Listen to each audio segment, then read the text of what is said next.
Hi, we're having a conversation with Edward Stringham. He is the editor of the Journal of Private Enterprise. Professor Stringham, even within this crisis, there is little doubt that the market is the best environment to provide goods and efficiency. So what about law enforcement in this context of market?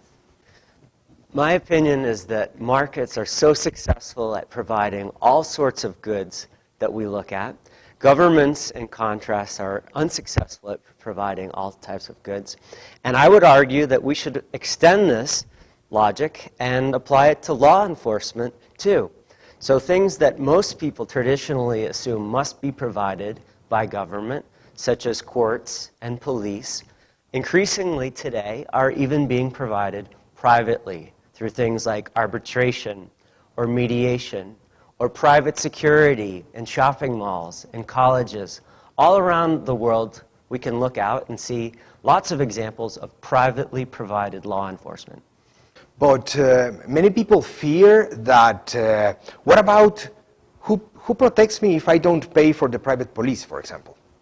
It's a great question, and in many cases, it sounds difficult for people to charge for security, but in most cases, it's bundled with other goods.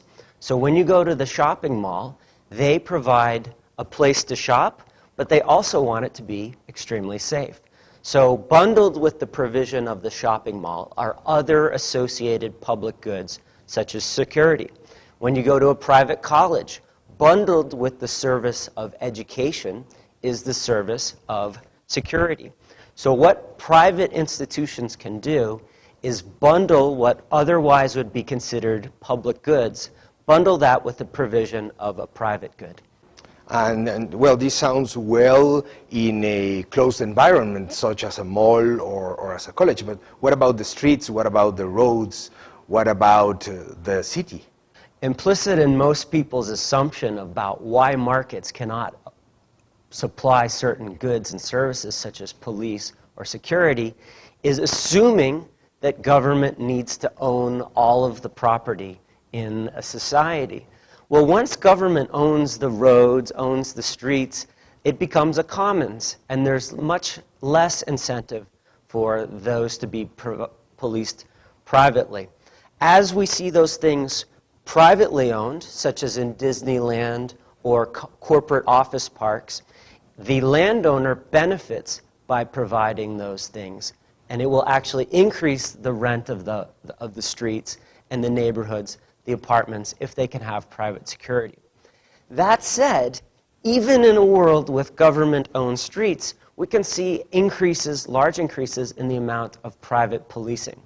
In San Francisco, for example, the San Francisco Special Patrol Police are privately funded police officers who are hired by the merchants, because merchants realize that they want to have a store that is in good order. They want to have a safe store. The merchants in a neighborhood want to have a safe neighborhood, otherwise people aren't going to shop there. And what about competition? Wouldn't it be kind of weird having police from this side of town competing with the police of this other side of town or something like that? Competition works well everywhere it's been practiced. Monopoly seems to work poorly everywhere it's practiced. And I would argue that competition is inherently a good thing.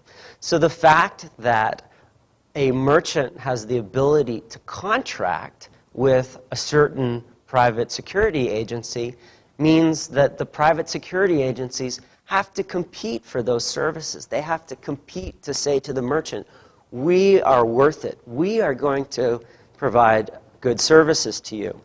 If the police don't have to compete and they just get paid out of tax dollars, there's really no incentive for them to want to reduce crime, to make things safe, to make customers happy. If it's provided bureaucratically, the police often have their own agenda, such as increasing revenue through tickets, or just spending their time arresting people who are easy targets rather than actually trying to reduce crime. Finally, if police is private, What prevents criminals to hire their own law enforcement?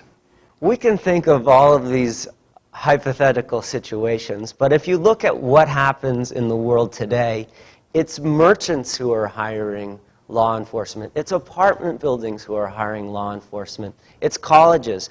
And if these services are bundled with other goods that consumers want, it's the consumer ultimately who's paying for the law enforcement. It's the consumer of the shopping mall is the one who's hiring the shopping mall. So if there were a criminal shopping mall, it would not attract any customers. If, on the other hand, the shopping mall says, we want to attract customers and we're going to make this as pleasant and as safe a place as possible, then markets will work. Now I'm tempted for another final question, and this is security for a mall is not law enforcement properly. How does that work? It's one aspect of law enforcement, and one of the benefits of economics is looking at things marginally. Most people assume that all law is necessarily a public good that is provided either by government or not at all. And what my research has shown and my books have shown is that it can be provided in all different sorts of fashion. So we already have alarms. That's an aspect of security, which is clearly provided privately. When it's talking about patrol, right now there is some government, but increasingly private provision of security guards is common. Adjudication of disputes, that's a whole other area of law enforcement that often is assumed to must be a monopoly of the state. But we look at that increasingly arbitration, mediation, has been experience on that in civil law or commercial law, isn't it? Exactly. So well over 90% of Fortune 500 firms use arbitration, and most people in their contracts, they will sign an arbitration clause that says, in the event of a dispute, we will choose to have this dispute settled privately in this private tribunal where the judges, the arbitrators, are private experts in the matter at hand, rather than having it go to government courts where it's really the luck of the draw. Sure. And finally, you mentioned books, and the viewers may want to know which books are these. I've edited 2 books on the subject. One is called Anarchy, State, and Public Choice, and the other book is called Anarchy and the Law, The Political Economy of Choice. Well, thank you very much for sharing these ideas with us, and thank you too.